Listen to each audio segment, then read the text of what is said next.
ایک گھمنڈی راجکماری کی کہانی۔ بہت سال پہلے کی بات ہے، ایک بادشاہ تھا جس کی ایک بہت خوبصورت بیٹی تھی۔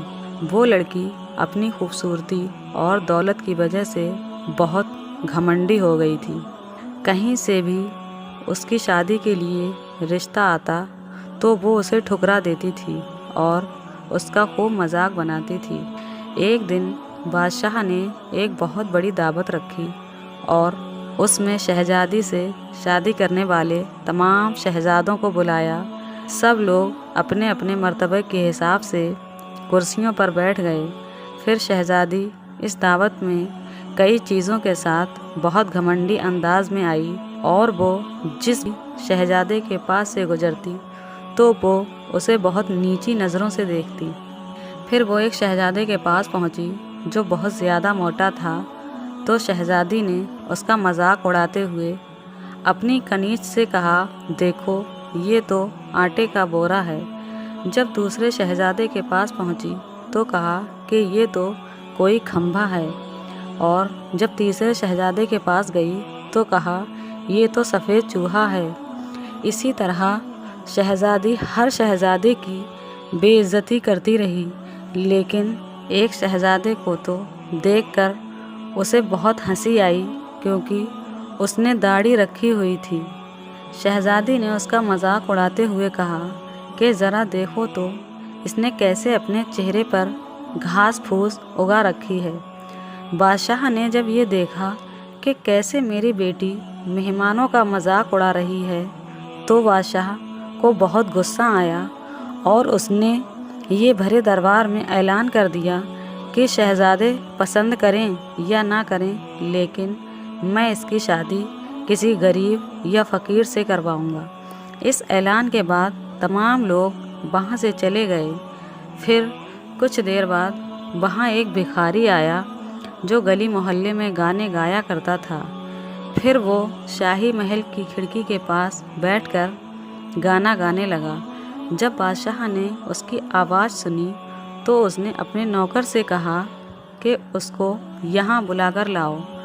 تو نوکر پھٹے پرانے کپڑے والے اس بھکاری کو اندر بلا کر لے آیا۔ پھر اس بھکاری نے شہزادی کے سامنے بہت اچھا ایک گانا گایا اور پھر بادشاہ سے انعام مانگا۔ تو بادشاہ نے کہا، تم نے بہت اچھا گانا گایا ہے، میں تمہیں بہت اچھا انعام دوں گا، میں اپنی بیٹی کی شادی تم سے کرواؤں گا۔ شہزادی نے جب یہ سنا تو وہ حیران ہو گئی۔ اس نے بہت زیادہ ڈرامہ کیا لیکن بادشاہ نے اس کی ایک نہ سنی۔ بادشاہ نے اسے ڈانٹتے ہوئے کہا کہ میں نے مہمانوں کے سامنے یہ وعدہ کیا تھا کہ میں تمہاری شادی کسی بھکاری سے کروں گا، اب میں وہ قسم پوری کر رہا ہوں۔ اس کے بعد بادشاہ نے ان دونوں کا نکاح بھی کروا دیا اور کہا کہ اب تم اپنے شوہر کے ساتھ جانے کی تیاری کر لو۔ شہزادی روتی پیٹتی اس بھکاری کے ساتھ گئی۔ راستے میں وہ ایک شکار گاہ کے پاس سے گزری۔ وہ شکار گاہ بہت بڑی تھی، تو شہزادی نے بھکاری سے پوچھا کہ یہ شکار گاہ کس کی ہے؟ تو بھکاری نے کہا کہ میں نے سنا ہے کہ تم نے ایک داڑھی والے کا مذاق اڑایا تھا، یہ شکار گاہ اسی داڑھی والے کی ہے۔ اگر تم اس داڑھی والے سے شادی کر لیتی تو یہ شکار گاہ تمہاری ہوتی۔ اس کے بعد وہ ایک بڑے سے باغ میں پہنچی۔ یہ باغ دیکھ کر شہزادی نے پوچھا کہ یہ باغ کس کا ہے؟ تو بھکاری نے کہا کہ یہ باغ بھی اسی داڑھی والے کا ہے۔ پھر وہ ایک بڑے عظیم و شان شہر میں داخل ہوئی۔ اتنا بڑا اور خوبصورت شہر دیکھ کر شہزادی حیران ہو گئی۔ اس نے پوچھا کہ اس شہر کا مالک کون ہے؟ تو بھکاری نے کہا، یہ شہر داڑھی والے کے ملک میں آتا ہے، اگر تم اس سے شادی کر لیتی تو یہ سب تمہارا ہوتا۔ شہزادی نے افسوس کرتے ہوئے کہا کہ میں نے بہت بڑی غلطی کر دی، کاش میں اس سے شادی کر لیتی۔